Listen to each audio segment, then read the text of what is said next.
Welcome back. Baga nagaan deebitan, baga nagaan dhuftan. Kun podcastii Ilma Hormaati.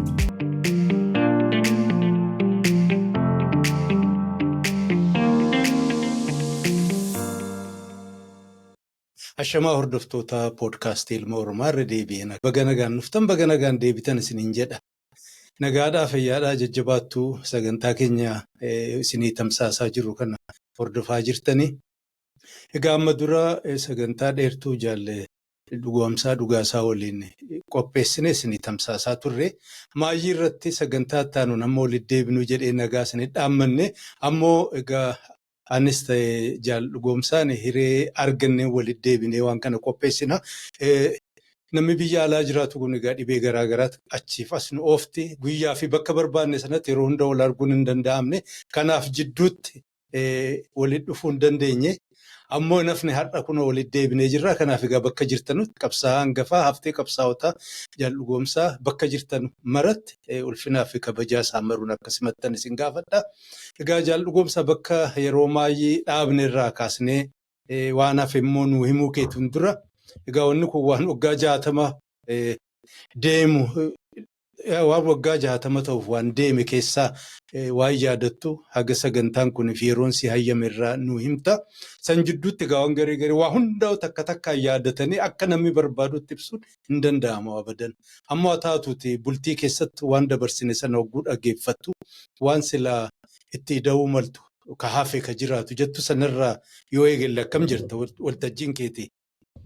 Tole ayyee kan duraa bagana yaadachiiftee waan dabre waan dudubbanne san keessatti yoo bakki namaan galiin bakki anilleen ifasa waan haasawe sanarraa jiru qabxii lamaan takkanuman qabaa.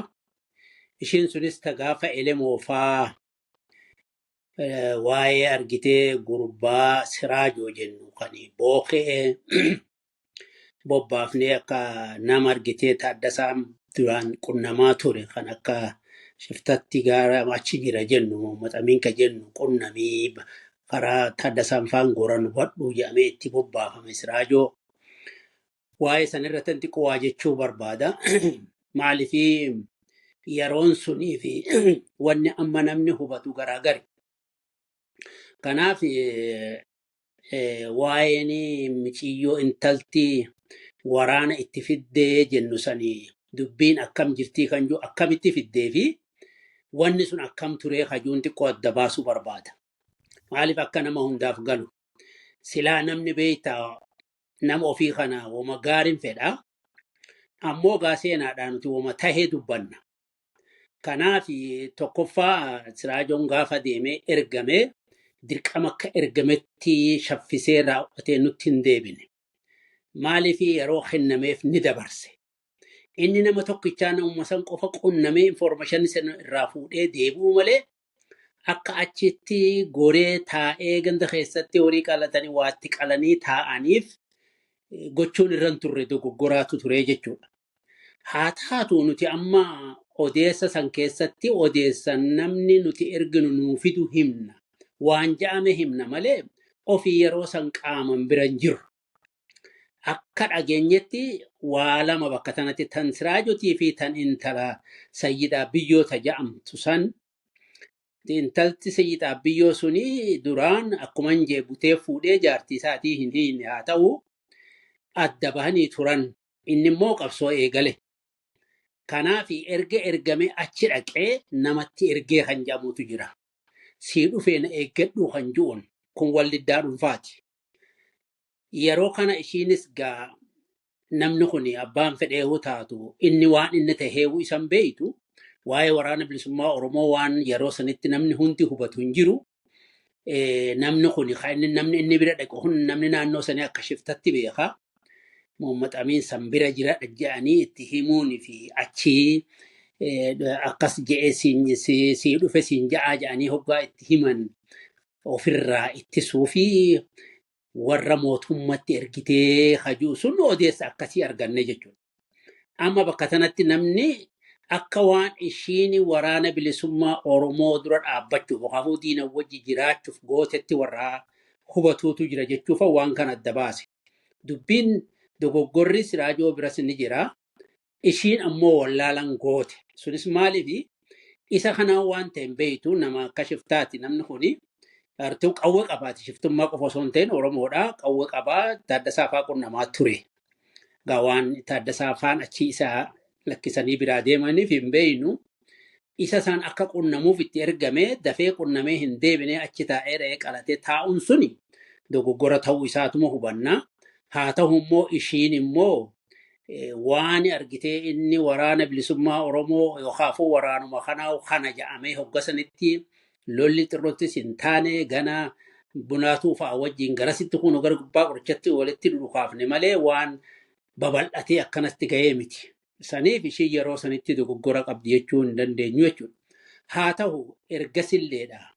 Wanni ilmaan Sayyidaa jedhamuu fi jamaata isaa jedhamu hundi waraana bilisummaa Oromoo guutuutti deeggaraa ture. Maaliif dhaabboon nuu dhaame jara san argitee hoggaa dhufan ofitti fuudhaa jedhee nuu dhaame jedhamee qooda guddaa qabsoo keessatti qabanii jechuudha. Garuu wanni akkasitti yeroo san an tuqe sun dhiiroo nuti argitee bara dheeraa qabsoo sanatti turre akkamitti dubbiin sun akkam taatee akkamitti akkanatti dubbatamee kan jiru dubbiin jiraachuun ooluu natti fakkaatti yookaan oduu namarraa dhaga'u.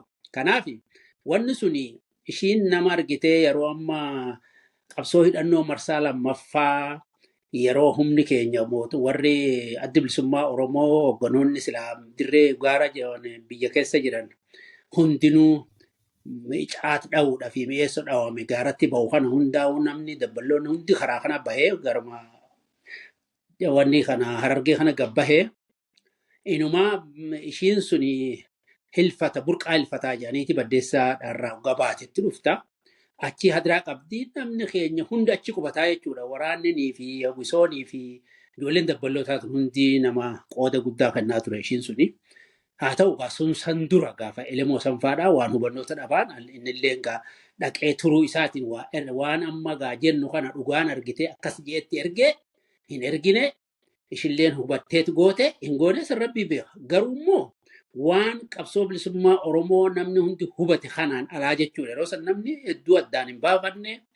Haa ta'u inni sunis argitee waraanan achi dhufee taa'ee biyyi san naannoon sun ammoo harki guddaan jamaata Sayyidaa sanii. Kanaaf uummanni qaceelee waan Sayyidaa biyyoo jaalatuuf naannoon bookee tuni uummanni hundi ishis akkasitti kabajaa qabaafi jechuudha. Hadiraa qabanii. Kanaaf haalli suni mudatee hajuugaa odeessa dhageenye malee waan argitee ishiin badiif goote ja'amtu bakka tanatti hin mul'atu. Inni yeroon deebi'uu dhabuun sun dogoggoraa jetteen jettu ja'amu sun immoo waan seenaa ta'eefumaafan tuqee jechuu barbaadeti. Kun kana. Kan biraa waan tokko kan gaafa chaartarii baanu nuti zoonii kibbaa zoonii baatuu jedhama. Baatuu irratti argitee akka gaafatamaa zoonii baatuutti jaalguutamaadha. Nuti akka gartee hojii gaggeessituu wajjin hojii koree hojii wajjin qindeessinu. Haa ta'u immoo hanga inni hin dhufinitti anaatu wal jidduu jiraadhee koordineer godhaa ture. Inni booda gaafa Finfinnee bahee dhufu nama hedduu harka qullaa wajjin dhufe. Haa ta'u mooyxannoo bara dheeraa ta waraanaa ta olii gaffii guuta nagaa isaan hojiraa ochiiftota waan taateef duubumaa qindeessan malee bifa namni argitee riphee lollaan kophaa akkatti hulluuqee ori'uu kana kafiinu kana nuuturra mooyxannoo qabaa. Kanaaf haala argitee itti diinni nu marsii hamtuu keessa seennetti inni sun akka gartee jidduu teenya taa'ee telegiraaman nu wali hidhuu fi nama biratti dhiifnee biraa deemu nu ture. Ofiigaa akkuma jee harkuma qullaa qabu xiqqoo takkaan nama hedduu harka qullaa fuudhee faanarraa dabarse.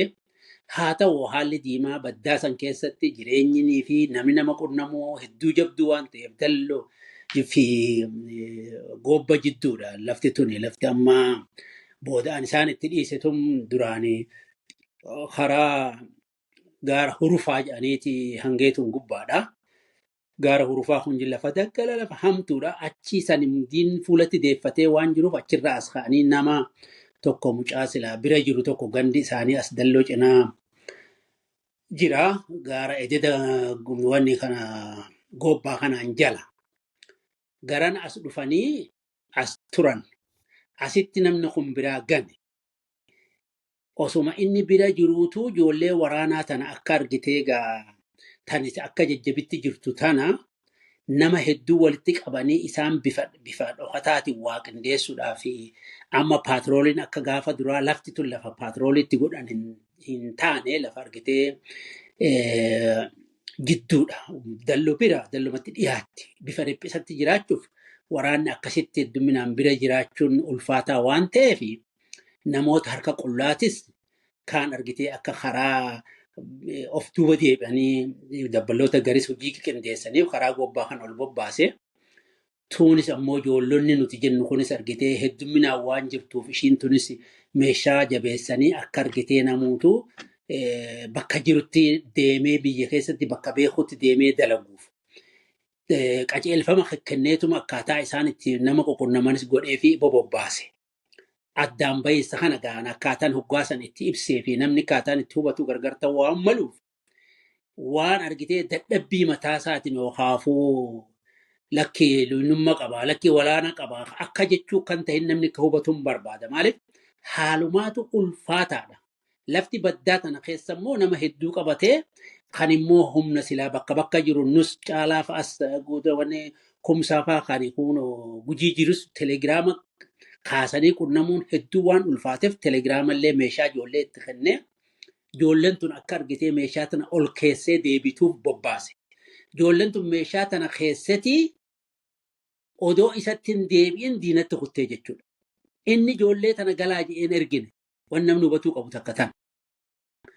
Talammaffaa warra gartee humna argitee akka kumaandoo ka jennu san humna loltuudhaa tana achitti bakka riphisaa sanitti humna silaa bu'aa buuftu of biratti qabee taa'uuniin irra humna bobbatti akka bobbaatee qunnamti ijoolleen tun karaa saniin gandi isaaniitiif naannoon isheen beeksuuf garasii akka caalaa qunnaman. Nummoo bakka jirruu nun beekan gabboojii tana keessaa malee garanaa ijoolleedhaan ammoo garana waggaa deeman ammoo nama lafa tana isaan hin beekan ijoolleen sun hedduun ishee ijoollee baalee gubbaati.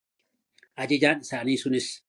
Kanaaf caalaa qunnamuu ni danda'an jeeti kan inni bobbaasee jechuudha. Namni akka malee hubatuun ni mala.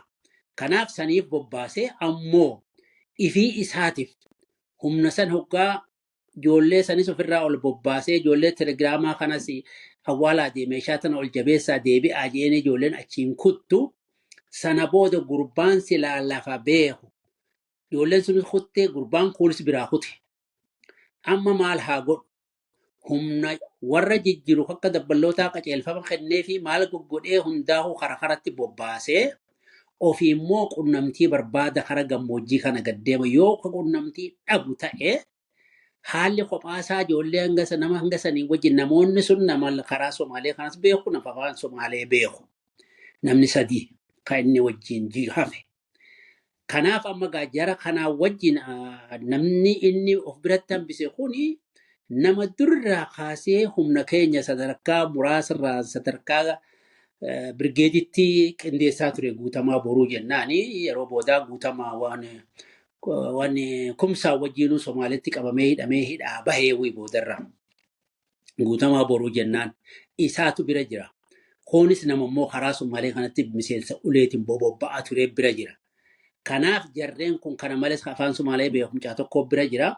Namni afaan Somaalee beekus nama sadii akka wardiyaan isaa nama lama jara kana wajjin nama afurii yoo takkaat ammas tanii dodolaa wajjin kaatetanii akka dabballetti argitee isa bira jirtus jira. Jara kan hanga kana fudhatee yoona jara argadhe qunnama yoo mijjannee ammoo haalli kun hamaa tahee homaa dalaguu hin dandeenye ta'e karaa xarafaa naannoo Oromiyaa kanaa karaa mandheeraa kanatti achi baana kan juun yaada saniin gakka'aniidha.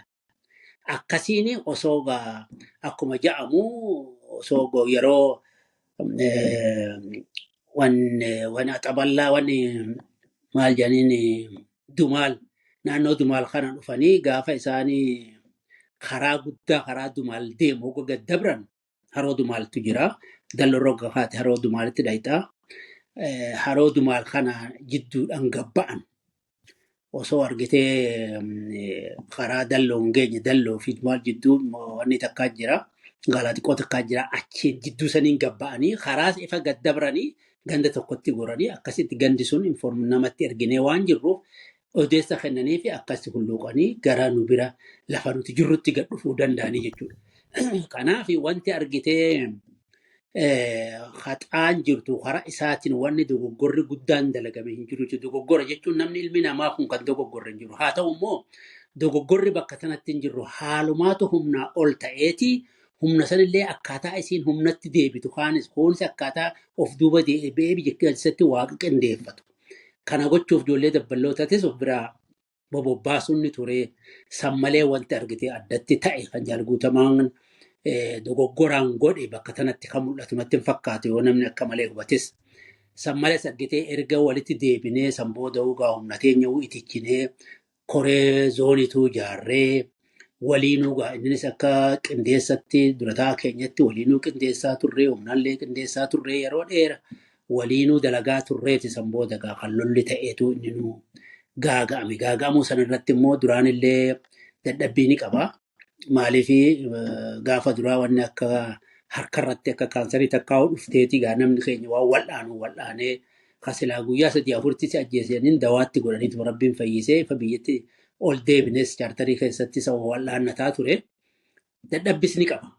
Haa ta'u immoo hoggaa diina wajjin guyyaa 3 walitti dhaabbannee jireenya fi waa hundi lolli walitti dhaabbatee maal jiru ni dadhabe.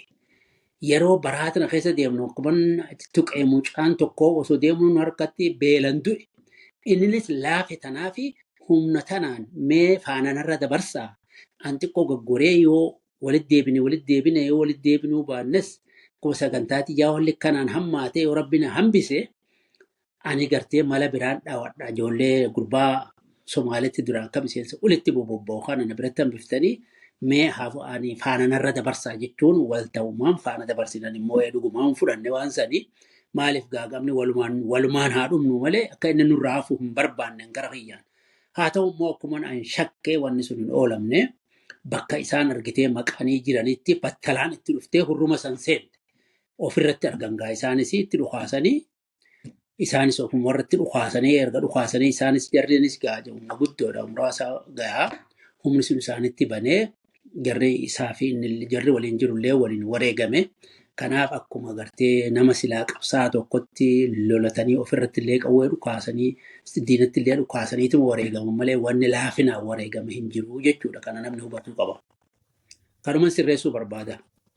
Hayyee jallugoomsa barakaa argadhu yeroo hundaa'u akkuma jenne laafaa miti seenaa kan hogguu himan namni bakka sana turee fi kan hin turre akka itti hubatu akkumaatu jalqaba irra jette baraa fi bakkii fi hadhi tokkoo miti waan waggaa 20, 30, 40, 50 dura ture dhugaadha. Akka nama hunda hamma danda'ameen galuuf ibsuun bareedaadha waan gaarii goote galatoomi.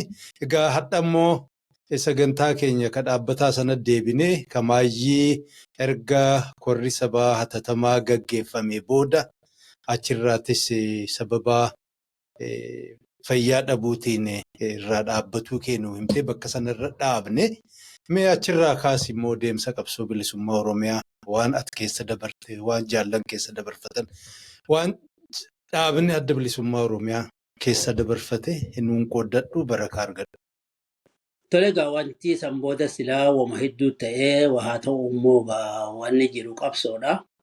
Anis yeroo sani asmiin kun natti hammaatee dawaanis na gargaaruu dadhabee awwaduma maqdishoon oowwituu ammoo baharri hindii kun qabbana takka qabaa qilleensi isaa ulfaataadha. Kanarra mee bahara diimaa kanarratti qilleensi oowwaa ta'uun oolu kan ji'uun erga korree hatattamaa sunis taa'ee filmaanni godhamee karaa Somaalee karaa Keeniyaa kanallee deemee manaan numa jedhanii lakkii karaa Keeniyaa kana an amma waan Keeniyaa hoggan dhaqe duraanumatti ka'a.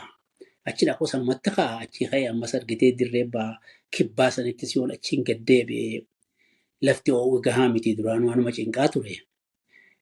Mee yoo wayyaa'e fuuluma dura laalla malee amma jennaan lakkii karaa amma Jibuutii kanarra wayyaa'anii mala dhadhoo'ineetuma nama yoo gaa hogganis irratti walii galeetum karaa Jibuutii kana wayyaa achitti illee nama qindeessuu fi miseensonni keenya hedduun achitti faca'ee jira garas deemee hojii siyaasaa tajaajilmaa lafa jalaa tana dalaguudhaa jechumaan karaa san akkan bobba'u ta'ee achitti bobba'ee egaa achittis namni dhuguma nama guddaa jira. Haalli immoo hedduu ulfaataadha. Diinis achi keessatti mootummaa Jibuutiitii wajjin waliigalee nama keenya waggaa hunda waan raafa jedhanii gartee walitti guuranii achitti darbuun jirtuuf jecha amata sadiin achi ture. Ama bara sadeen san immoo halkanii guyyaa cinquma.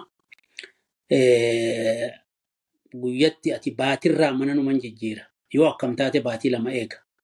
Hanga san jiru akkasii keessa gaatii matas jajjaarree qindeessatuma turre achirraa egaa kora gaafa galaasan faanis mufatan sanii korri kan akka godhamu jedhamee koree itti tolchan. Koreen sun immoo haala san itti quufuu dhabuudhaan galaasa fa'aa wajjin abaa cehumsaa kan jiru qindeeffatanii dhugaasaa fa'aa jii waan garas goraniif amma korri sun deebi'ee koreen qindeessituu sun waan fi dirqama san irraa watinii fi haala gartee deemaa jiru kana itti quufa dhabaniif gara gartee abaa cehumsaa fajuutti of jijjiiruun hammoo asitti hoogganni hafuu fi wayyabni silaagaa sagalee wayyabaa asuma waan jirtuuf lakkii kora kana amma silaagaa koreen kora qindeessituudhaa kun waan kana waan hanqiftee jecha jila wanni kana konferensii haa goonuu kan jiru egaa konferensii sanaan illee Jibuutiirraa yaamamee namni hedduun irratti argamee biyya alaattis irratti argamee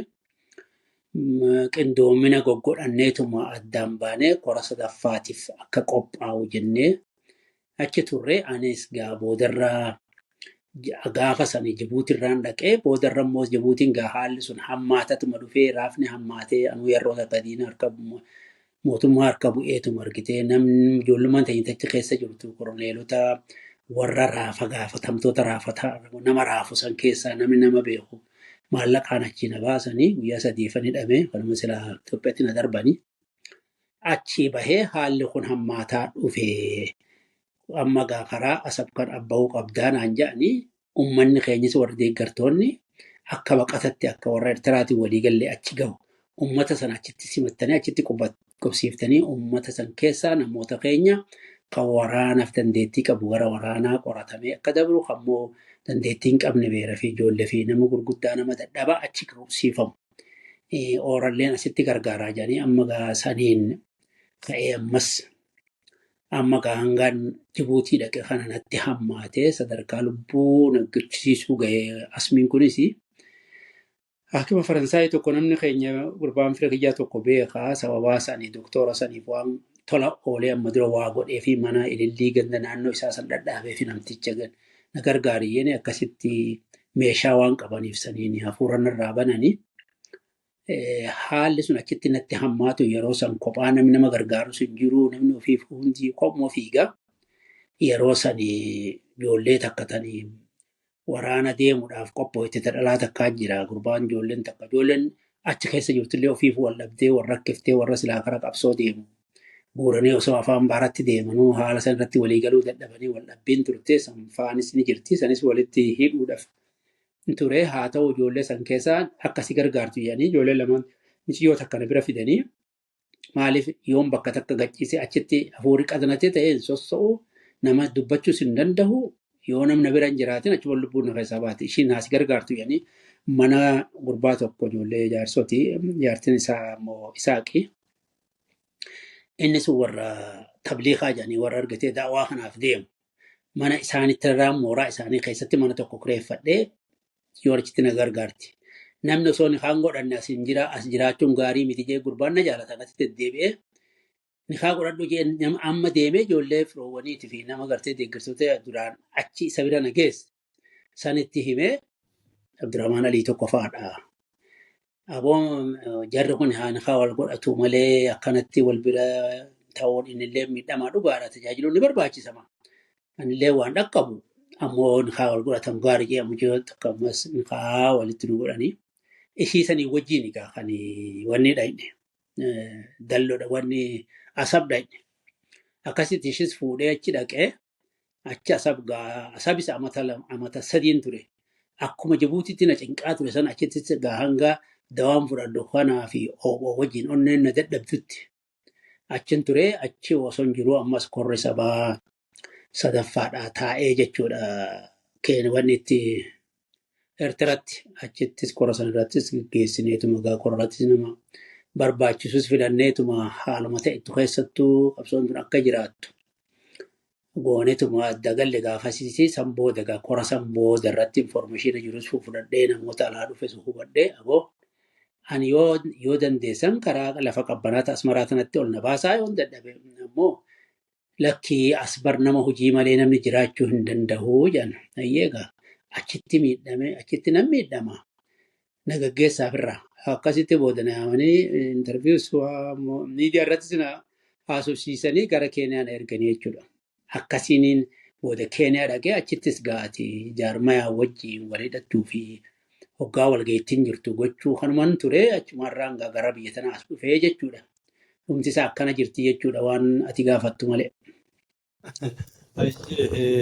Barakaa argadhu bagaa hamtuu hunda keessaa haftee hadhaan si gahe illee seenaa bara dheeraa seenaa qabsoo bilisummaa Oromiyaa warra maqaa adda bilisummaa Oromootiin nama 7 taatanii qawwee dhooftanii qabsoo bilisummaa Oromiyaa asiin geessan keessaa seenaa sana nu himuu danda'uu keetiif sirraa dhaga'uu firee argachuu keeyyaaf anaaf hordoftoonni waltajjii kanaa guddoo gammachuun nu dhaga'ama. Ulfina kabajaallee guddaa asii qabna. Egaa achi booda waan biyya alaa kana guddaa siin cinqu waan duriirraa waan garii hubatuu barbaadu si gaggaafadha fi waan garii yaaduma ofii keetii akka nuu kennitu ka barbaadu irraan si kaasa. Akka dura ani akka nama takkaatti seenaa keessatti namni gariin maqaan isaa ol ka'ee dubbatamaa gariin immoo suutaan irraanfatamaa. Sanaaf nama lamaan takka irraa yoo tokko Ahmad Taqii irraa akka nuu himtu nama akkamii akka ture kaan mul'isillee irraa xiqqoo hordoftoota sagantaa kanaa gareen isaanii umriinis ijoolleedha. Reefuu waltajjii siyaasaa Oromoo seenaa kana barachuu warra barbaadu kanaaf jaallan jajjaboo jarri kun nama akkamii turanii waan kanarraa waa'ee yaadatu xiqqoo nuun qooddattu jechuudha. Tolee kan duraa Ahmad Taqiidha. Ahmad Taqiin nama carraaqqataadha. Nama argitee zabana namni ija banatee namni keenya agartee Oromotissuu fi lafa qotoo taate malee naggadan bariin magaalaa galee naggada baratee warreen argitee galamsoo keessatti Arabootumaa fi Firaanchii tokkotu jira kan buna bitu. Inni isaanitti aanee namni galamsoo keessatti naggaadaan buna bituun beekame isaanii jechuudha. Qabeenyas ni qaba. Abbaan akkasuma nama sabboonaa waa'ee seenaa kana hedduu beeku. Qunnamtii biyya Arabaa tanas Yamanii kanaa fi kanas qabu Araboota wajjin. Kanaaf jecha nama dafee dammaqa keessaa tokko haala san keessatti Ahmad Taqiin dhuguma sabboonummaan of kennuu yeroo san keessatti namni homaa tokkoon hubanne waa hubatuudhaan qabeenya qabu hundaahuu sabaaf oolchee nama yeroo sanitti horii wayyaadhaan diinagdee sossoosu keessahii haa ta'u san hunda qabeenya saba isaatiif nama oolcherraayi. Kunis abbaan isaa qunnamtii garaagaraa naannoo sanitti qabaachuu fi ammallee namoonni ijoollonni ati yuunivarsiitii seente kunis akka gartee nama qaroo tokkotti of dura kaa'uun qunnamtii nama kana hundaa wajjin daldala kanaan Finfinnee waan dhaquuf hundaa'u hariiroo nama hedduu wajji qabaachuun sanarraa kan ka'e nama of kennaadha jechuun danda'a. Yeroo gabaabduu san keessatti hanga walbarra keessatti nama taphataa, nama qoosaa, nama waggaa hunda gaddi ittiin dhagamne, nama haamileen isaa guutuu, nama argitee arjaa, nama ofii gargaaruu, nama ofii wajjin dhaabbatu. Sababaa sanitti kan nama waan qabeenya hunda fudhatee lemofaanis naannoo sana waggaa dhufan isaan wal qunnamanii Taaddasaafaa wajjin ture. Namni gartee akka mangudduutti namni Taaddasaafaa achi keessaa akka gartee qumsirii san keessaa gabbahu manguddoota biyyaa suusisee wajjin baase isuma jechuun ni danda'ama. Maaliif yeroo dheertuu hariiroo isaa wajji qabaachaa ture. Sanirraa kan ka'e gaafa Taaddasa qunnamna jedhanii Finfinnee ka'anis haadni isaan irra dhaqan Ahmad Taqiidha jechuudha. Kanaaf nama argitee egaa waa'een isaa himamallee dhumuu miti haa ta'u hanguma argitee tattaafannu haalli argitee akkuma argitee hojii caasaa magaalotaa kana hedduu isumaa biyya keessaa qindeessaa ture. Dire Dhawaa Finfinnee kana hundaa'uu Yusuf Bakar erga argitee elemoo wajji dhufee caasaa san waliin haa wal gargaaranii malee namni hedduu dalagaa ture Galamsoo fi Dire Dhawaa Galamsoo fi Finfinnee walitti hidhaa ture kan caasuma isaa sanirra elemoo faanis kan dalagaa turanii. Kanaaf nama qooda guddaa hanga silaa dalagu sanitti nuti yeroo sanuu akka inni manaa bahullee hin feene jara Soomalootaa dhufe saniif jecha kan nu qunnamtiidhaaf nutti dhufe jara san guuree. Haa ta'u egaa otoo ol hin deebi'ini tarabbii dhufte isinillee egaa haalli hoggaa ga'ee namuutu azala ofiin dabru azala sanitti kute. Yeroo agartee wareegame boodallee argitee amaarri hedduu isa waan xiiqqeffateef jecha hangam makiina irratti duubatti fe'anii akkasitti yeroo Galamsoo keellaachi as seensan isa miila ol garagalchanii makiinatti hidhanii lafarraa harkisaa turanii. Isaa lafarraa harkisanii magaalaa keessa naannessan kana abbatti himanii abbaan wanni gaafas hanga ammatti mammaaksa taatee hafte bara akkana godhanii Sheekhaa Ahmad Taqiin du'ee akkasitti kun harkisaa jiranii akkamitti du'ee dhiigni isaa dhagalla biyyarra bu'e moo dhagarra bu'ee jee gaafate. Lakkii waa dhagarra hin buune lafumarra bu'e jedhanii lafarra bu'oonati inumaa lafarraa harkisanii jedhanii. Akkuma sanitti dhiigni isaa ni migira ni biqilaa ni faca'a. Kanaafuu osoo dhagarra bu'e silaa ni hafa. Amma immoo ni biqilaa akka midhaan lafatti biqilanii biqilanii homaa gaddini wanni nuti gaddinu hin jiru jee abbaan. Dhiigni isaa yoo lafa bu'e ni biqilaa jee nama gaafas argitee abdii namatti horee jechuudha abbaanis. Kanaaf Ahmad Taqiin nama akkanaati. Waa'ee mul'isi immoo mul'isiin kun tattaafataadha. Nama argitee waa'ee qabsoon bilisummaa qabsoon Oromoo tuni namni dureeta jalqabaa tan Somaalee tana himaa inni afaan Somaaliitis waan beekuuf naannoon inni itti dhalatee guddate naannoo afaan Somaalee dubbattu Jaarsoo keessaa waan ta'eef afaan Somaalee ni beeka afaan Oromootis ni beeka. Kanaaf yeroo duraa warri argitee Somaaleen odoo bilisan bahin naannoo Jibuutii kanarraa meeshaa argatanii Jaarsoo fi Somaaleen waliin ta'anii lola eegalanii turanii hanga oborraatuu dhufame. Samboo dagaa mootummaan humna sana argitee cabsitee humna alaa kana gargaarsifachuun warruma Ingilizii kana fa'aa gargaarsifachuun humni sun cabee Soomaleen erga bilisoomtee kuluba waan jiru tokko eegaltee inni san hin fudhanne ha'eeta amma gaa waa barbaada deemee booda Eertiraa dhaqee achitti leenjii fudhate. Leenjii kana kan fudhateef inni leenjifamee qabsoo Oromoo tana deebi'ee eegaluu barbaadaaf jechuudha.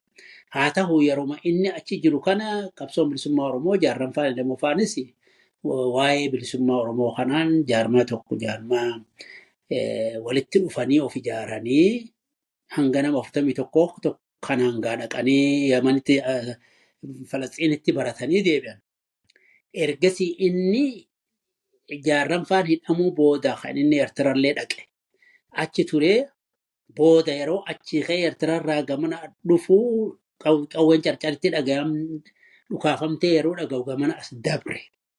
Haa ta'u lolli sun isaanis dafamee qabsoon tun qacaritti dhaabbattee yeroo kana inni kan biyya dhufee Eertiraarraa ka'ee karaa inni dhufeen illee beeku ammoo gad deebi'e. Booda yeroo amma jilli qabsaawat jilli Somaaletti ergamu kana inni Somaalee bu'e. Yeroo nama hidhaadhaa baasan jaarraa fa'aa bahan inni achi jira. Hoggasuma jaarraa fa'aatti dabalame jechuudha. Maaliif yeroo dheeraaf waan tattaafataa jiruuf.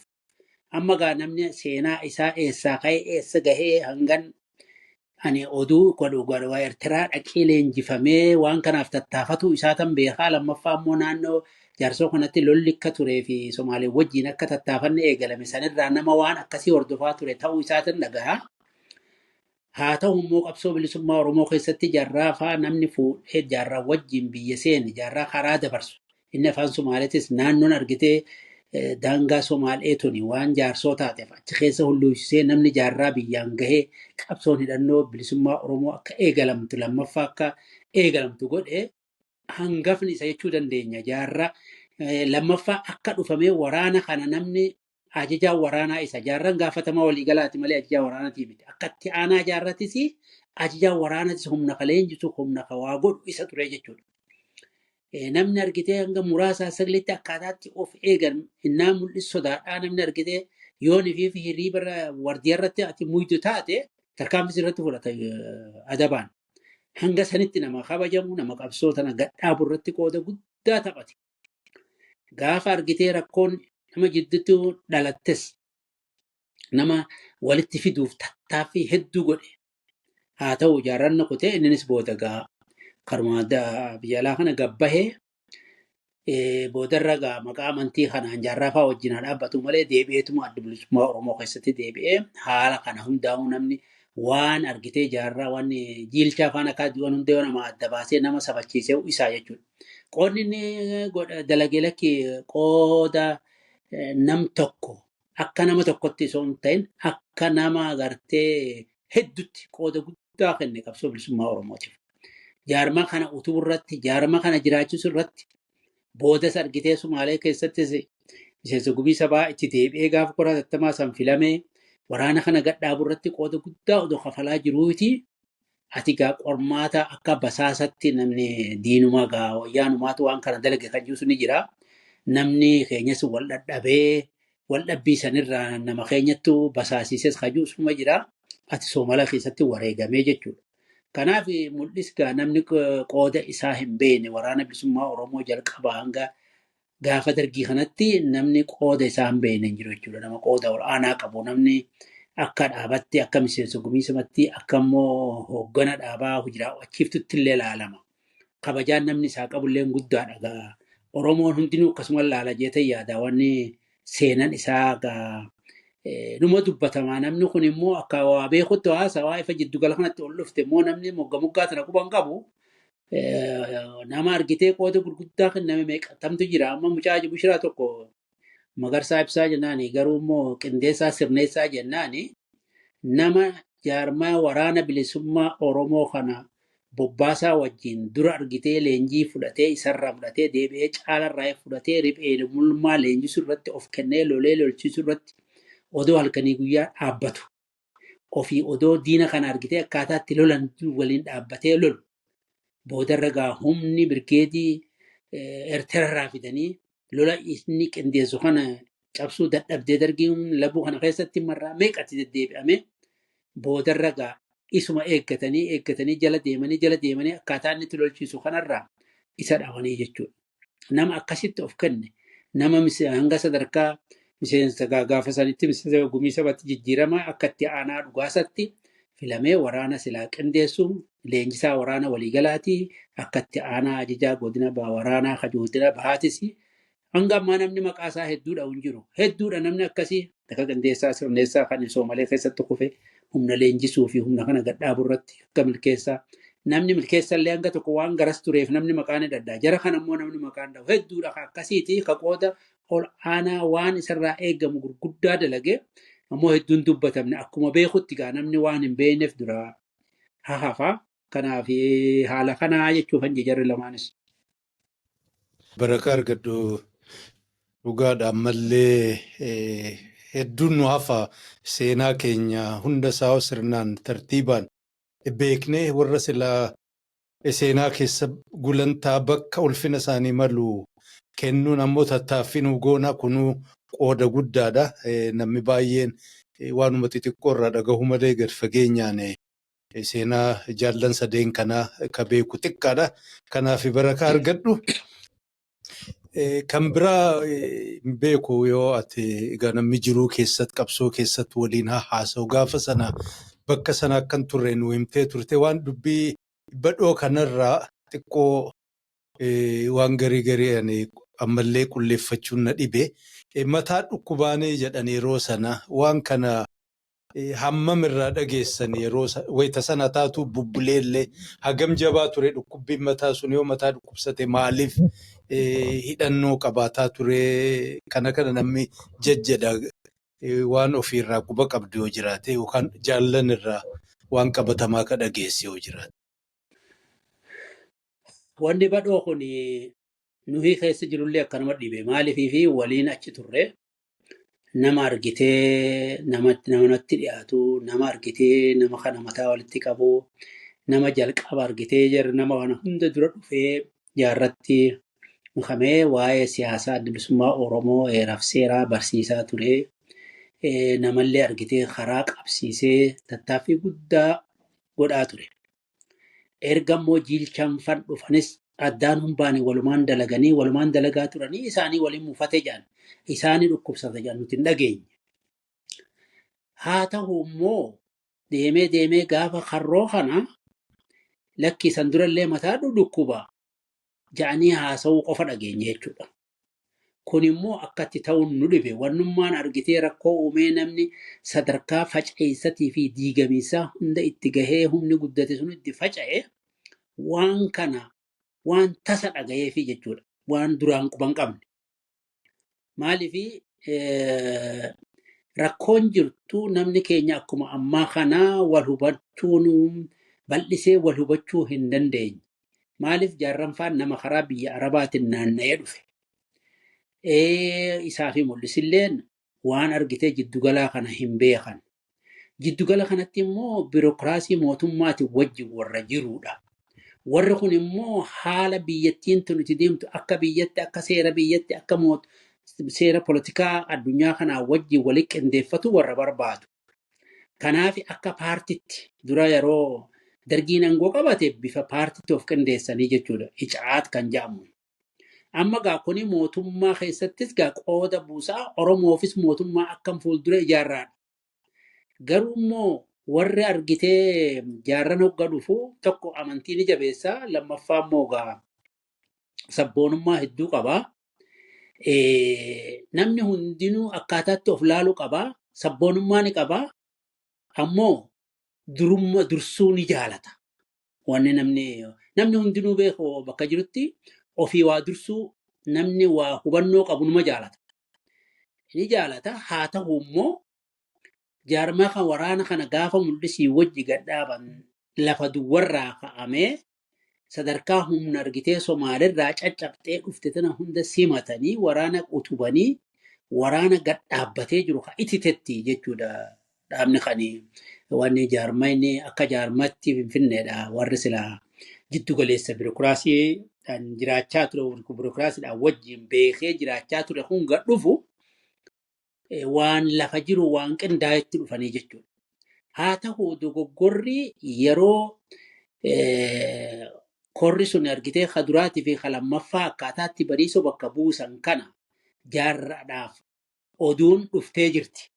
Ammoo gaafa bariisoo dhufee inni hoogganni hayyu dureen sii miti jee gaafatu naa miti bariisoo jee odoo hin ibsin akka walitti quufan akka isa gartee hin amannetti of fudhatte jaarranis. Innis itti quufan hin qabne jecha san. Sana boodallee inni immoo akka boodarra jedhanitti hanga gartee walgeettiin gumii sabaa teessee wal sirnaan ibsutti of dursee of ibsuun barbaanne hajuudha. Bariisollee nama waan akka shiraa kana beekullee miti qabullee miti haa ta'u immoo akkaataan jechi sun itti ja'amee fi jaarraan itti hubate isaan ammoo mootummaa keessaa gad dhufuu wajjin jaarmaa agartee mootummaa wajjin paartii dalagaa turte waan ta'eef shakkii qaburratti itti dabalamteefi jechuudha.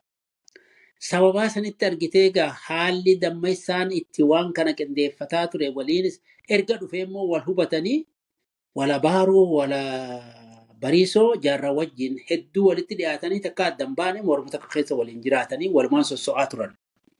Wanni guyyaa tokkottis ta'e sun waan silaa yeroo dheeraa kana hundaa'u kan hoggaa dhufa waa godhamuu hin danda'amu kana hundaa'u womaa hin tahini wanni argitee guyyaa tokkoon ta'e suni egaa amma wanti hedduun an ofii xiyyaafis ittiin quufne yeroo sanitti warri walgeettii tana qindoomina jila ala deemuudhaaf qophaawaa ture saniif jecha biyyaa ka'ee hoggasan informeeshinii itti fiduudhaaf dhufee waliin qindeessuu turee leencoodha.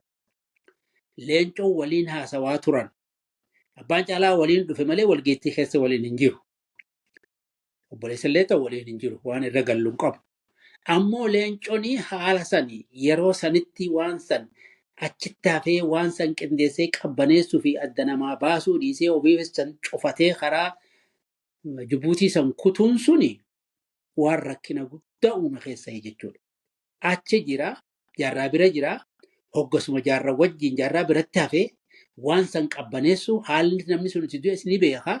Jaallan kun manii kana godhuu qabna. Jaarraatillee akkana taata jedhee osoo mataa walitti qabamuu danda'amuu dhiifamee karaa Jibuutii keessaa kutuun suni yeroon inni dhufe kanarratti namni kaleessa nagayaan ture fayyaa dhabee hoggasuma qawwee namatti dha'ee ofii ajjeesee nama ajjeesen kuni ani waan naan galin keessaa tokko jechuudha. Kanaafuu ammallee waan nama biraa irra galuun qabu namni waan kana namaa ibsuu danda'uu fi gartee silaa yeroo dabartellee yeroo hedduu ganuti gaafannu ani diimadhaa fi xaattanii meeshaan gaafadhaa namaan jaaleencuun. Nuti afaan keenyas yeroo hedduu akka gartee namoota dhaaban keessatti gumii sabaa keessa jirutti illee waa itti hin illee gaggaafannillee deema leenca fi ani himeetii hoggana keessan gaafadhaa nuun jedha. Dubbiin isaa dubbii hoggaa afaanirraa baatu nama cuftu. Maal goona reefuma irratti dhiifne haa ta'u kanaaf gaa nama akkuma nama hunda dhibdutti waa'een damma isaa kun nu dhibdee. Mataa dhukkuba jechuun warri gareen jaarraa wajji jirtuu fi kunillee mataan dhukkubaa hedduu san dhukkubaa turee kan jiru jiran. Dhukkubaa turuu san dura maa waan godhin maa qawwee irraa ni kennu. Kanaafuu kun hundinuu yoo laalan ammoo san dura maa namni waliin dhabin. Erga leencoon faan magaalarraa dhufan informeeshina magaalarraa dhufe santuu dubbii isallee kaduraan mataa dhukkubu mataa oowwisee yoo badis taate badii dalaysiise. Waan irraa hime san waan irraa dhalatee inni aare san ka himuu danda'u silaa leencoo. San hunda odoon godhin. Dubbiin sun dogoggora ta'uu amma himu kana jaarraa san biratti hafee jaarraa san illee qabbaneessee bariisufatti dhufee hogganni dirree jira. Kanaan wajjin osoo waliin qabin dhiisee dirreedhaa bahee callisee walitti hanga namni wal fixu gochuun kun kan akka kiyyatti yeruma sanuuhu waa'ee kaapitaalizimiitii fi sooshaalizimii kun waan jiruuf inni nama argitee Ameerikatti baratee dhiiroo ergama si'aa'ee qaba kan argitee warra sooshaalizimii kan akka diigu godhe akka sammuuntii yaadetu akkasitti. Wamaa tokkootu summii wahii darbameetu namni sadarkaa sanitti miidhame malee akkanaan lafaa ka'ee waan miidhamu ani immoo abbaan waan san sirreessus qabu kan gaafatamus qabu. Leencumaan jaa inni nama argitee hojiraaftiitu barreessaa dhaaba kanaa ta'ee nama isa biratti namni hoogganne olaanaan dhume odoo lubbuun jiru jaarraa sanfaa wajjin osoo jiru mul'isii fi jaarraa san biratti hafee deebi'ee bariisufatti dhufuu qaba malee wanni inni dhiisee ka'ee alatti deemuuf maali? Yoo waan san keessaa harkan qaban yoo rakkoon sun hin jiraan antiyyatan aboo amma akka namuu dhagootti miidiyaa irratti dubbadhe maaliif waan hanga qaqqabus hin qabu hanga amma duraatiin lafa jala deema maaliif waan natti dhagame numan dubbadha. Kanaafuu dubbiin sun natti dhagamti tajeecha tanii badhoo qofaa miti tajiilchati walumaanuu wanni ta'e suni namni argitee waan san adda namaa baasu haala sanillee waan irraa ka'ellee beeku leencuma isumaa dhoysee waan dhoyseef isumaa beeka. Kanaafan akka kiyyatti akkasumatti ilaalaa jechuudha. Ayyee barakaa argadhu wanni kun waan seenaati. Lubbuu namaati lubbuu qabsaawaa taate warra akkuma keessanii jarris jaallan ofiitii fi uummata ofii abdatanii dirree bahanii qabsoo irratti bobba'anii kanaaf seenaa isaanii qulleeffatanii beekuun gaariidha. Ani amman danda'een goolee illee barbaade dubbisuu fi hayyeen jenne warri waraana toora sana akka tutture keessaa kan dhaga'e tokko isa ammoo ati yaaduma qajeelaa abbaan biyyaas waanuma kana fakkaataa irraa yaada isaa nuu kenne kanaaf gaarii warri biraas egaa warri beekan yoo jiraatan waan kana irratti yeroo biraa as bahaatii nuu gabbisa wanni kun waan jaalala jibbaa osoo hin taane seenaadhuma nama hadha lubbuun hin jirre namirraa dubbatuu danda'u warra biraa hafe kanaaf boriftaan hiikaa biraa namni biraa akka barbaadetti waa himuurraa warri kaleessa bakka sana turee fi seenaa sana beeku hadha yoo dubbate waa hundaa uummataaf biyyaaf qajeelcha. Kanuma kana asirra dhiibsine kabiraa kasne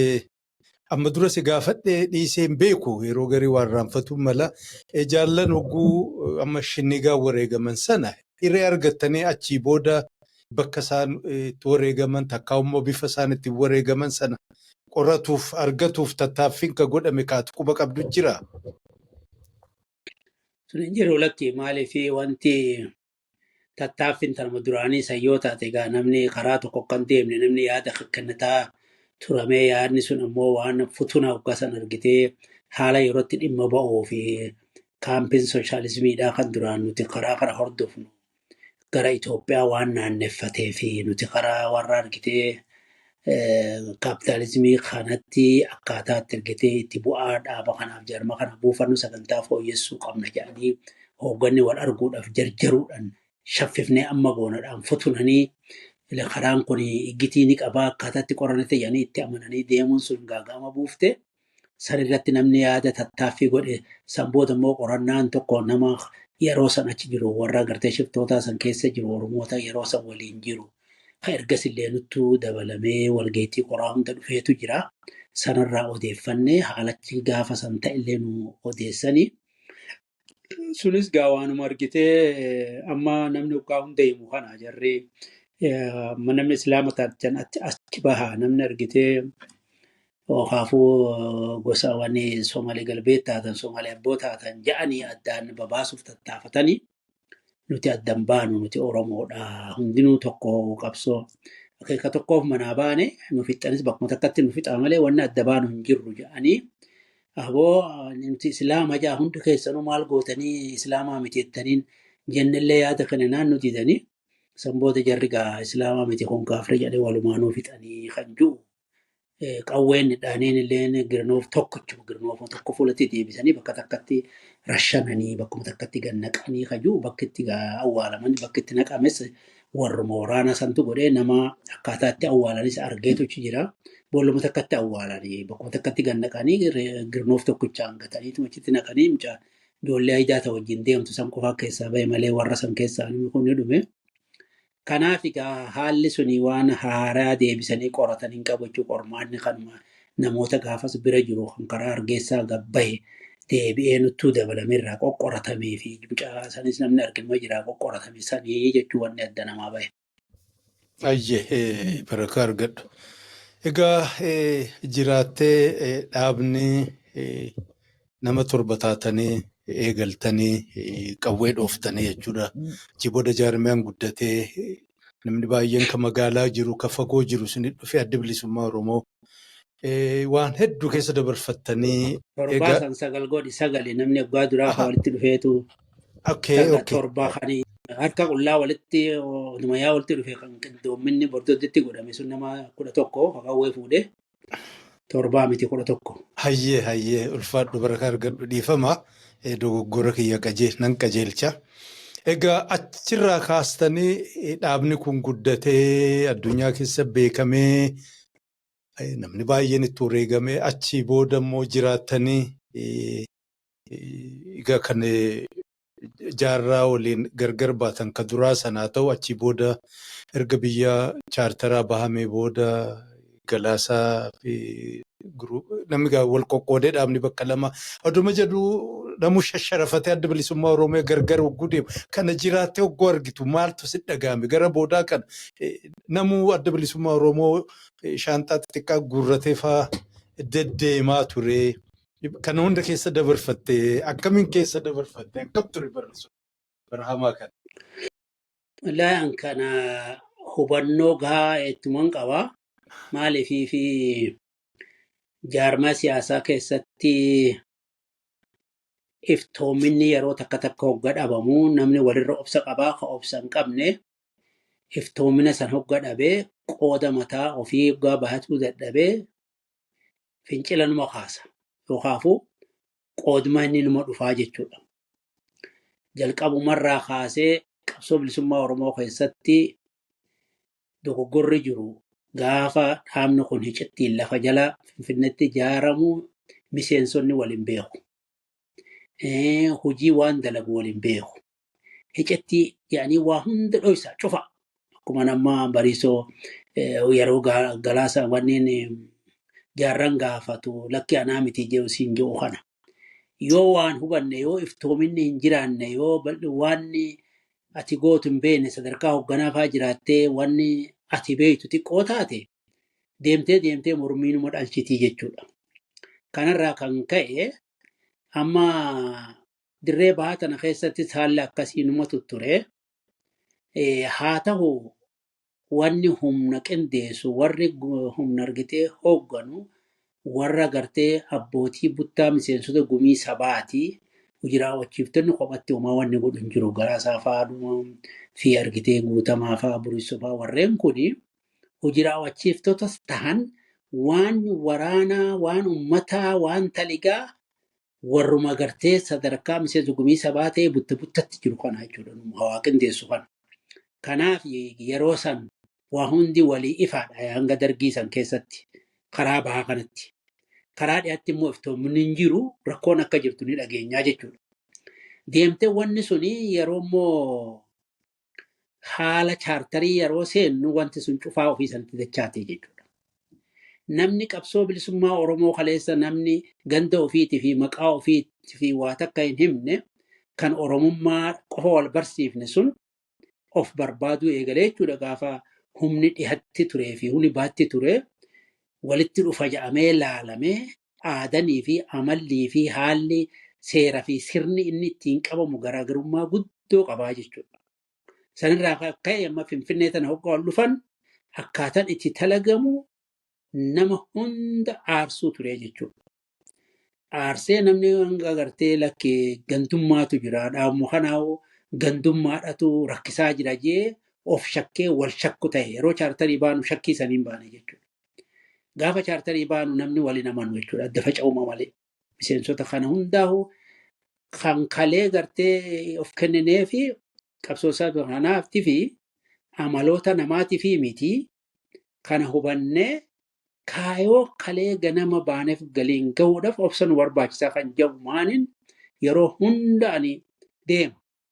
Kana keessatti immoo dogoggorri bakka hooggana yeroo sanii keessan jiru warrumarraa fottokoo karaa dogoggora qafaa kan jiru qabu. Ammoo jaarmani tokko wayyaba sagalee wayyabaatiin deema. Bicuu hanga ta'etti warri sun argitee dhugallee yoo qabaate maaliif obsanii qabsootan itichanii tokkummaa osoo hin sharafne galii waan kana fuuldura tarkaanfachiisutti waan hin amanuuf sagalee wayyabattan amanaa jechuudha. Maaliif namni tokko yeroo of jiraata malee hoggaa hundarra hin jiraatu kan jirti waan hin amanuuf yeroo irraa fottoqame namoonni sun homaa isaan bira dhugaan hin jirtu akka jirutti dharuma qofaan deemanii lakkii dhugaan kanuma hafe qofa keessa jirti kajuun qabu. Maaliif siyaasadha jaarmaa siyaasaati. Iftoominni yeroo dhabamutti yeroo takka namni walitti bu'a. Kunis maafi kun tahee jira. If barbaada. Yeroo sanitti yoo obsa dhabe maaf obsa dhabe jedhee dogoggora jirus kan osoo arguu kaan qofarratti abaarsan buusu jechuudha. Warra achi boqqoon kana tokkollee balaaleffadheen beeku. Maaliif? Ammoo wayyaba karaan nu baasu obsinee karaa wayyabaa kana jala deemnee akeekni sun bakka san waan jiruuf namuu achi ba'us akeeka sanirraa nama maqaa san hin jirjiiru. Maaliif hin obsirree ifa san ta'e? Ifa achi ba'e maqaa biraa maan godhatin? Maaji san jaarammoo san qabaata. Kana kan hin anjuu malee maaliif baha? Maaliif namni kun yaada mataa ofiitiin deema kajuu hin qabu jechuudha. Kanaaf haaluma kana waan hin hubadhuufan obsee keessa dabree hanga maajitti gaa adda bilisummaa Oromoo hanganne ifan sooroma ba'es walumaanan deemaa ture. Amma immoo erga argitee Finfinneetti galamee kunis haalli isaan keessa jiranis nu galuu dadhabee kammoo gaara jiru ijoolleen qawwee dhukaaftu tunis hogga feete waan namaa ibsiti hogga feetin ibsitu kunis hedduu waan namaan galu kanuma jidduutti haa yaaddoynu malee takka ani haamileen tiyyaa fi kun akkas ta'e jechuudhaan ganna deebite hin qabu. Barakaa argadhu baga jiraatte illee nu gammachiiste. Egaa hadha kana caalaa sin qabu waanuma xixiqqoo tokko gaggabaabduu si gaafadhaa. Hogguu seenaa nu himtu fakkeenyaaf gaafa jalqabaa sana namarraa duraa haalli sin jalaa rakkattanii shaggarillee baatanii nama barbaadu qunnamtii ijaarrachuu fi achi immoo magaalaa hadareetti illee bubbatan. Egaa bara sanarraa kaasiiti sadarkaa hadha uummanni Oromootti jiru fakkeenyaaf shaggariin wagguu ilaaltu haa xiqqaatu haa guddatu uummanni Oromoo keessatti kaleessa turerraa wayyaa'ee jira. Ijoolleen afaan ofiitiin barattee akka barbaadan yoo ta'uu dhabanillee bulchiinsi afaan Oromootiin gaggeeffamaa manni murtiin jira. Dubbiin Oromoo addunyaa keessa facaatee adii gurraacha araba kaane hundinuu quba qaba. Kana wagguu argitu maaltu dhaga'ama? Jaallan waliin turtan wareegama kafaltan ganna dheertuu hamtuu toltuu hadhaa hunda keessa dabarfatte bira wagguu qabdee ilaaltu waan hadha Oromoon bira ga'e hogguu ilaaltu maaltu si dhaga'ama akka namaatti? Ani lachuu wal biraa qaba gaddaa fi gammachuus nin qaba. Gammachuun maali? Oromoon Oromummaa ofii baratee Oromummaa ofiitiin boonuudhaa fi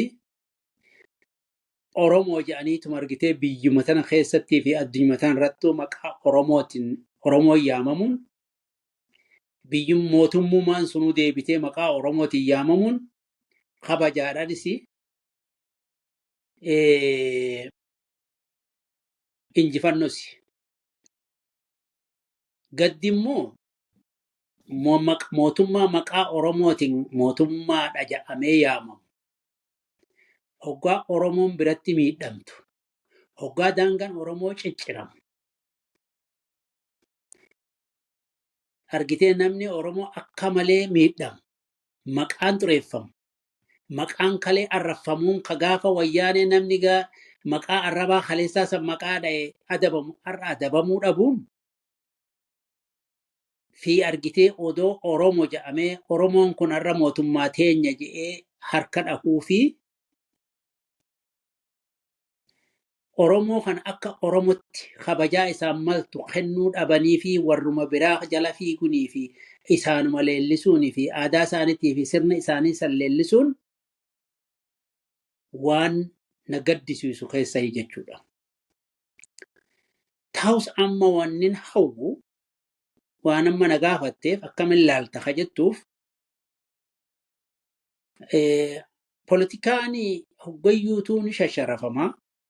Haalli politikaa gaafa Afrikaatii fi haalli politikaa addunyaa hundaatu jijjiirame hundaatu laaqamaadha.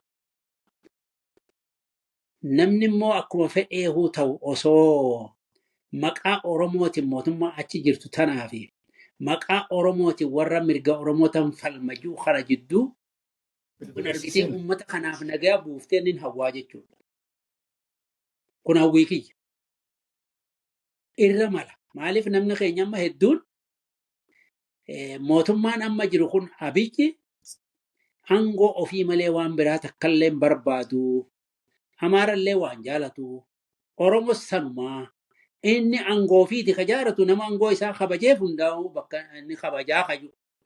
Ifa aanguma ta'e maqaa Oromootiin fa jiraate walitti hiiqanii yoo haasawanii waan gootan hanga barbaaddu silaa namni tokko hanga jiraatu qabaasiif dhiifnati mirga Oromoo kabachiise jedhanii sirna tokko waliin haasawanii lubbuun naan jaa barfee hawwitii waliin haasawaniitu maaliifii fi uummata kana rakkoo isaan keessa jiru kana gargaarsa hin goone fi maaliif furmaatatti hin finnee kan jiru nin hawwa. Har'a immoo bakka sanin jiru maaliif waraana keessas lolaan jiru politikaa keessas warra argitee amma karaa nagaatiin deemu kana keessas hin jiru ammoo fifu sooroma baaneef irraa tatta'aa jirra. Yaada akka nam tokkotti akka jaarmatti akka Oromoof Oromiyaaf irra jirutti yaada kennannu sanillee hedduu bakka itti kennanu waan qabnu. Kanaaf wanti guddoon har'a yeroo laallu yoo Somaaleen Ogaaden keessafu Ogaaden Oromiyaa guutuun ni falmannaa dira dhawaan teenya Amaaren teenya jettee dhaaddattu. Ka Amaarri immoo Wallaggas akkanatti goona akkana goona biyya tana Somaaleedhaa waan duraan gartee Somaaleen barbaaddu san murree fi ofii tolii hambifanna jee afaanii baafatee haasawu. Oromoon akka Oromootti walitti hiiqee haasawee rakkoo Oromoo tana furuu dhiisee waanuma argitee wal nyaatissaatii fi wal dura dhaabbachuu fi rakkina qofaa haasawan kana silaa Oromoon maaltu malee namni gartee manguddos ta'ee hayyootas ta'ee hanga danda'utti mootummaan maqaa Oromoo himattu tanaa fi warra mirga Oromoon gaaffin Oromoo hin deebine juusan dhugaa gaaffin Oromoo hin deebine ammoo deebisuudhaaf argitee suuta suutan akkaataatti deebi'utti yoo waliin mari'atame mootummaan kunillee maaliif akkanatti maqaa Oromoo himataa mataa jabaataa miti. Warri keessa jiru kunillee dhiibbaa irratti godhee akkuma amma Tigireen dhugaa ofii wal nyaattee wal sadarkaa wal loluu geesse qeessotaa kun ammoo walitti araarsa. Sheekkanii fi qeessonni keenya kun maa sodaata. Manguddoon abbootiin gadaa kun hundinuu dhiyaatee warra gaara jiru kanaa miti kun humna maal qabaa miti mootummaa kana amansiisee aboo yoo aangoo barbaadisiif goona ijoolleen tuni akkaataa dhugaan Oromoon barbaaddu san irratti ati deebi. Yaa'anii dhiibbaa maarratti hin goone kan jiru man qaba. Maaliif har'a Oromoon kabajaa dhabdee lafti Oromoo kabajaa dhabe hundi tuffiidhaan laalaa jechuudha. Somaaleen saffara jettee Oromoon silaa tuffattu nu tuffatti. Somaalee guddollee miti keessa Ogaaden. Ogguma hundaa'u akkuma diinatti Oromoo laala. Amaarri silaa sandaran wanni Amaara joon kun ofiifuu argitee keessa ofiitti tokkummaa hin qabne Oromoo diiguudhaaf ammoo ikoonoomii waan argitee Oromoon gaafa gartee homaa of harkaa hin qabne aangoo of harkaa qaba waan Oromoon qabdu hunda walitti kuufatanii xiqqoo waa diinagdeen harka jirtuuf mataa ol qaqqabatanii mootummaa keessatti caasaa keessatti sirreessanii tuffii Oromootii fi argitee Oromoon lafa hin qabdu biyya hin qabdu asuun jirtu jedhee hoggaa isaan akka fedhan haasawan mootummaan kun itti cal je'eetuma haasawa argitee nama diigu gootanillee hin ju'uni cal je'eetuma laalu gadda guddaan natti dhagama. Kan ammoo Oromoon hundi beekuu qaba. Har'a wanni Oromoo irraa eegamu jaarsoliin abbootii gadaa manguddoonni qeesonni sheekkan keenya hundi isaanitu Oromoo dhumaatirraa miidhama kanarraa tuffii kanarraa dandamachiisuuf mootummaa har'a jirtu tanuti mootummaa Oromooti ofiin jettu tanallee dhiibbaa irratti godhanii warra argitee gaaffin Oromoodhaa hin deebine mirga Oromoo kana guutuu barbaanna jus wanni yeroo takka ta'uuti hin jiruuti mee suuta suuta naa guuttannu jedhanii kanallee itti dhiyaatanii Oromoo kana jaarmoota siyaasaa kagartee mootummaan amma jirtu kun bibixxilleessee jaarma siyaasaa gaaffii Oromoo silaa waa gaafatu waa dubbatu hundaa'u afaan qabachiise kanallee afaan qabachiiftu kanallee xiqqoo raayee kee xiqqoo mirga dimokiraasii baantu kana xiqqoo fooyyessi atilleen kana godhi aangoo teessiif sirraan barbaannu mootummaan Oromoodhaaf galii galchitee jedhanii Oromoo kanaaf mirga ishii deebiftee jedhanii yoo itti dhiyaatanii shakkii isarra biraa baasan silaa wayyaadha hin ta'u akka kunii kan juuman qaba. Kun immoo ulfaataan beeyne gaanuma laallata rabbi godhu. Ayyee rabbuun baanu gaa niyyaa kee guutu kabiraa kan akka ati yaadatti kennatu ka barbaadu akka qabsaatti akka hoogganaatti qabsoo bilisummaa Oromiyaa keessatti ganna dheeraa dabarsitee sana keessatti gaa waa hedduu ta'e wannummaanuu atitti sheenoftu. Sila akka jaarmiyaattis ta'e akka hoogganaatti wannatti akka dhaabaattu silaa godhuu mallu tarkaanfii fudhachuu mallu murtii gochuu mallu waanuma fedhe waa tokko wannummaan ati sheenuuf takkallee taate lama sadii maaltu jira?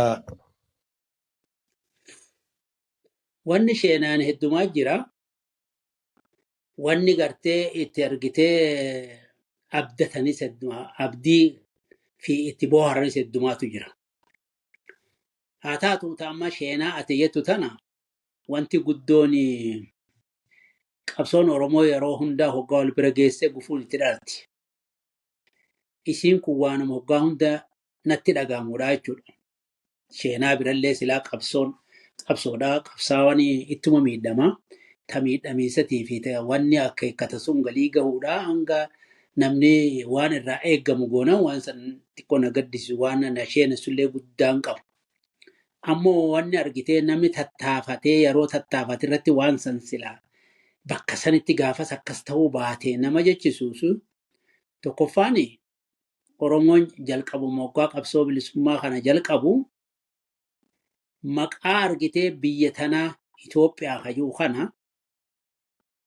kan jalqabumarraa osoo akka saba tokkotti mirga mataa ofiitiin kaleessumaahuu jalqabe silaa rakkoon hin dhalattu. Wanni isheenis immoo namoonni mataa dho'ifatee kun immoo Itoophiyummaa akka biyyaa sanitti jaalataadha. Gara kaaniin ammoo Oromoo sabboonummaa Oromoo kanaa argatee nuti dhaabbannuuf kana waliin jechaa wal sobaa ammoo achi keessatti wal shakkisiisaa, wal shakka'aa, iftiina dhaba'aa waliin qabsoo yeroo dheeraa jiraachisuun suni maaliif durumaanuu ejjennaa mataa isaa qulqulluudhaan hin deemini nu afan faajjessee akkanatti yeroo nurraa gubee kan jiru hin qaba. Maaliif kun immoo komiyayyoota keenyaa kan nuti gaafa duraa itti amannee ejjennaan an qabu isaaniti. Ejjennaan teenya tun namni gaa bishaan mataa dhangalee miilan hanqanne hogganni isaa qaceelaa hote wanni sun ni qajeelti. Edaa hogganuma keenya keessa jallinni jiraa yookaafuu murtiin hin jirree sadarkaa kanatti miidhamne kan jiru numan qabaa jechuudha. Maaliif booda irraa hoggaa gartee nuti kaleessa'uu Itoophiyummaa oduma feenuu Itoophiyummaa argitee amma yoo hundi namni kana je'eeti amma Oromoo yoo Oromoo je'e malee irraan aannu jenneeti malee sanuma akkuma biyyatti qooda sanii eeginaa kajuu kuni dubbiin amma gartee sheenaa reefu je'esanii wajjin tokko jechuudha. Maaliif afaan jaaldiima fi jaalleen corraa hoggan dhagahu hedduun gadde. Tan amma argitee jiilchaa faa yeroo sana soo bira jiruutu silaa namni waan san dandamachiisuu danda'u leencodhaa dhiisee biraa deemuun sun gaaga'ama hedduu guddaa san hunda silaa ni dhaabaa. Jaarran sunillee hin deemu. Isaan bira jira dhufee jaarraa sanis qabee gara bariisoo san faa fide diigamiinsi guddaan sun nu mudatu. Wanni argitee edaa har'a ja'an kun kaleessahuu shira kanii fi haalli sun mudatee kan jiru akka isheenatti akka natti dhaga'ama. Anarraa miti hoggana kiyya sanirraa natti dhaga'ama jechuudha. Hoggana kiyya jee dhibbaa dhibbatti itti amanee kan waliin deemaa ture sun hedduu natti dhaga'amsiise jechuudha. Isheenan an qabu. Tuunsanii kalammaffaa immoo isheenan gaa wanti baheetaa wanni namni goggodhu kun isheenan hin haftu. Abdiin nuti hoggana keenya kan dirree shiniggatti dhume sanirraa qabnu guddaa ture. Namoota of kennoo namoota argitee Oromummaadhaaf argitee dhibbaa dhibbatti osoo addaan nama hin qoonne odoo daba of keessaa hin qabaanne qulqullumminaan yeroo dheertuu wajjin jiraachaa akka wardiyaattis akka qooda dabballee tokkottis waliin hirmaachaa ture jaallan sangadaa fi bariisoo kana fa'aa abbaa xiiqee akka hiriyaattis akka nama hangafootattis wajjin ture. Nama dhugaadhaan warreen of kennan hoggara qabsoo tana silaa bakka hangaan keessa turan jechuudha. Haa ta'u immoo yeroo sanitti osoo argitee gara banii silaa addaan ni hafanii odoo gaafas wal dhageenye silaa gara tokko deemanii hin dhumanii kan jiru sunillee sheenaan an qabu keessaa tokko jechuudha. Maaliif qabsoon Oromoo silaa hagan qancartu ammoo haalumaa godhee ammoo sanillee ta'u kaapitaalizimii fi sooshaalizimii jidduutti rakkoon wanni haalli nuti gartee duraan karaa sooshaalizimii saniin deemna sun ka'e Itoophiyaatti galee amma immoo qabsootan argitee of jiruu qabna jedhanii deemuun sun dhugaa tahee ammoo akkaataan itti yaada kennannee fi lakkii adda adda hubaan malee osoo jennuu deeman suni nu sheenessee jechuudha. Wanni guddaan kanuma gaafa nu keessatti sheenan silaa kan qabdu. Wanni itti abdii sii kennaa wanni itti gammaddu wanni itti ganna kana dheeraa qabsoofne jaallan hedduu dhabne uummanni hedduutti wareegame hadha geenye kanan na gammachiisaa kanan itti haara galfadhaa ka jettuu maaltu jira.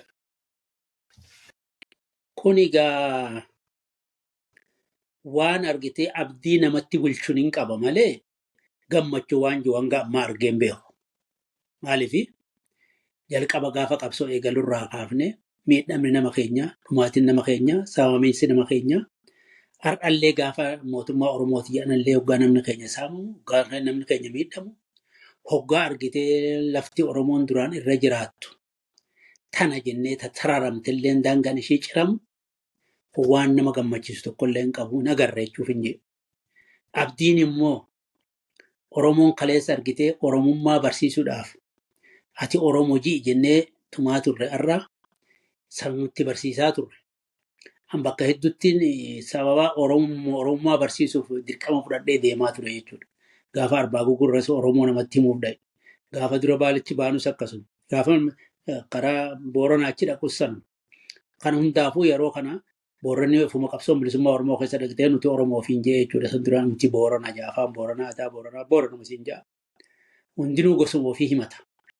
Har'aa Oromoon kan agartee Oromiyaa keessa jiru Oromoo ofiin jechuu bira kuteet ka Oromiyaan ala jiru Oromoo jee of barbaadaa jira jechuudha. Kanaafuu ilmi xiqqaan irraa Oromummaa ofiitiif hin quuqamne hin jiru. Kanaaf kuni abdii fuuldura akeekni kun abadan hin hafu. Oromoon bakka yaade takkanuma gayaa. Silaa haalli addunyaa kun hundinuu qormaata. Qormaata kana keessa dabree dhibbaa dhibbatti akka nuti jenne sanitti illee fiixa ba'uu baatu akka irra fooyyaa qabutti Oromoon waan takkarra ni gayaa abdii jettu numan qabaa jechuudha. Abdiin sanu dhalootuma amma lafaa ka'uu fi Oromoon ka biyya biraa keessa jiruu fi kakaleessa Oromummaa dhiisee har'a lakkii an Oromoo jee of barbaadaa jiru kana hunda gad dhaga'u kakaleessa ani kana ani Somaalee ani Amaaraa ani Maaree ofiin jiru hundinuu har'a of barbaadu eegalee miidiyaa irratti dhaga'uu kiyyaa wajjin wanni Oromoo jennu kun maqaan kanaafuu bakka takka gahuu irraan oolu kan jiru kana abdiin numan qaba.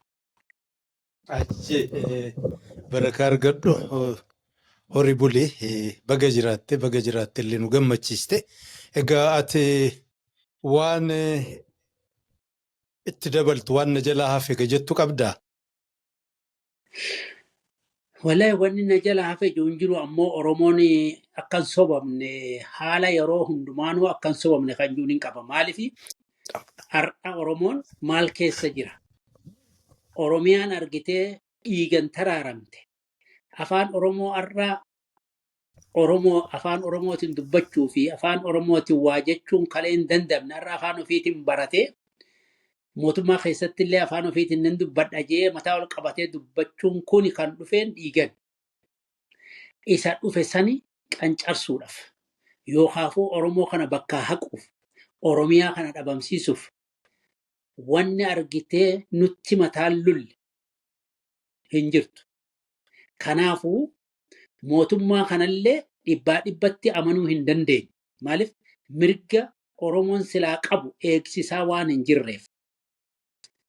Waan xiqqoo nama wal sobaniituma karaa wal dabarsuuf carraaqoo ta'e malee dhugaa Oromoo tanaa je'ee lafa kaa'utti waan hin jirreef.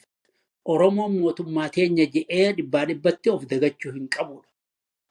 Lammaffaa Oromiyaan ciramtee qoqqoodamtee kukkutamtee diigamuudhaaf tattaaffii hedduutu jira. Kanallee ilmi xiqqaa nama dhalaterraa kaasee namni Oromummaa ofii hubatu kana beekkatee falammaasaa jabeessuu qaba malee karaa nagaatiinis karaa barbaachisu hundaanuu laafuu hin qabu Oromoon. Oromoo yoo jennu kanneen dhageettii qaban kan gartee amantiin deebanis warri sheekanis qeesonninis hayyoonninis warri waa baranne jiruun kan gartee digrii lakkaawwatus waan xixiqqoon sobamee uummata ofii gurguraturra inninis borunuma kutaa numa dhabaa har'a argatu namni borunuma dhaba. Takkaa dhukkubaa miidhamee hafaa takkaa immoo dogoggorri dhalatee innis kararraa goraa abadan manuu hafaa ammoo waan seenaa wadalagate uummata ofiitiif je'ee yoo of kenne irra wayya. Kanaaf ammoo wanni guddoon anjuu tokkoffaan jaarmayoonni siyaasaa akkanatti laafanii du'uu irra hanga danda'ametti walitti hiiqanii jaarmoota siyaasaa wanju har'a mootummarra jiru ta'e har'a mootummarra hin jirre ta'e hundinuu Oromoo fi Oromummaan tun yoo dhabamte maqaa Oromootiin jiraachuu maqaa Itoophiyaatillee namni Oromoo ta'e Abiyyi mataansaa jiraachuu hin danda'u aangoota irraa xiqqoo jedhe. Numa miidhama inni nu. Maaliif maqaan Itoophiyaa isuma guba malee akka amma biraan inni bobaa jala taa'ee haayyatee Oromoon uummata daa'imman xixiqqaa mana barumsaa keessatti illee miisisaa jiru. Oromoon maal keessa jirti jee Oromoo tuffatu kun isallee akka tuffatu beekuu qabaa jechuudha. Kanaaf warri har'a aangorra jirus ta'e warri har'a argitee jaarmaa siyaasaa keessa jiranis ta'e walitti hiiqanii yeroo itti argitee Isaayyaas Oromoo balleessisiisuudhaaf Amaara qabatee Somaalee qabatee deemu kanatti Oromoon ammoo mootummarra ka jiru taa'ee kaanis ta'e waan isatti aggaammatu ka Suudaan ka Eertiriyaa ka Somaalee kana hundaa osoo dhaga'u wal tuffatee argiteetuma hundinuu anumaatu irra jira anumaatu kararra jira je'eetuma ka wal mari'atee walitti hin fidanne deemuun haa gahu tattaafadhaa namuutu waan irra biyyaaf saba kanaaf miidhama saba kana jalaa baasu if wareeguu qaba. If wareegaan jaanan jiruu tana irrumaa deema namuu inuma dhaba. Qananii amma barbaadan tan numa dhabdanii. Mee waa dabarfadhaa dhabaadhaan jaan kan mandaamadha.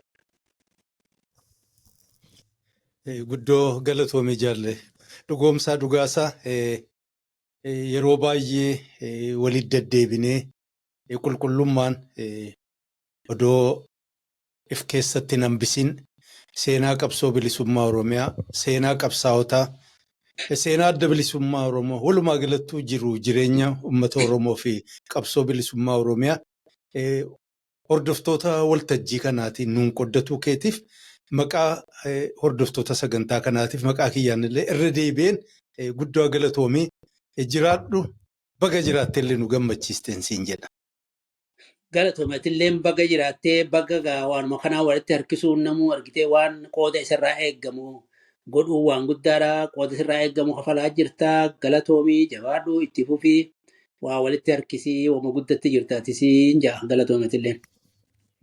Hayyee ulfinaa fi kabajaan sumaaf mala egaa hordoftoota keenya turtii dhugoomsaa dhugaasaa waliin gaggeessine kanarra xumurraa egaa bakka jirtanutti sagantaalee isinii tamsaasnu kana qalbii guutuun dhaggeeffata warra waan kana caqasee irraa baratuu faayidaa irraa argatuu mala jettan maraafuu daddabarsa.